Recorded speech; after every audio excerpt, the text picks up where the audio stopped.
بسم الله الرحمن الرحيم، والصلاة والسلام على أشرف المخلوقين.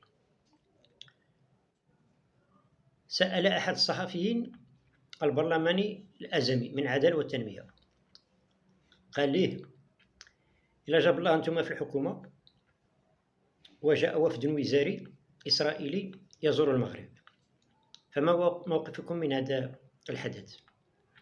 أجاب الأزمي قائلا: أقسم بالله العظيم لا دخلوا، أنا ما كرهت باش يتعتقلوا.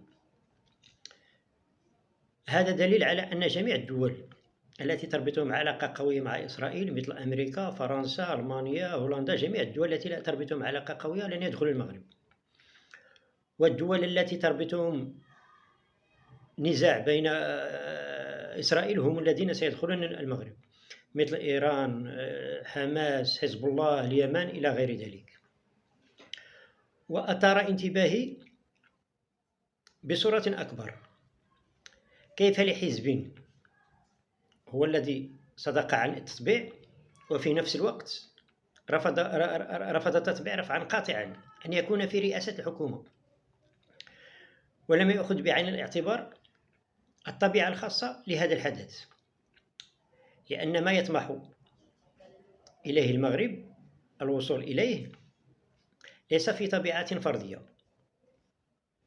بل هي على العكس ذات طبيعة اجتماعية يفرض عليه التعامل والتعايش والتعاون بين جميع الديانات. ونذكر بن كيران أنه قد تعامل مع اليهود وأكل معهم وشرب معهم. هذا دليل على أن التطبيع ليس وليدة اليوم، بل ظلت قرون من الزمن صحيحة وصادقة دون أن تكون فعالة.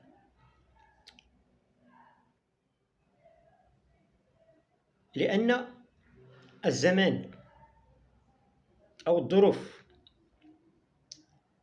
التي وجدت في آنذاك هي التي ألجأها، إذا صح التعبير، إلى الاغتراب، واليوم وجدت فرصتها الفضلى للتطبيق ثم طبقت. وأوجه رسالتي هذه إلى ابن كيران، أقول له بالوضوح أنك لست واضحا في كلامك على الصعيد السياسي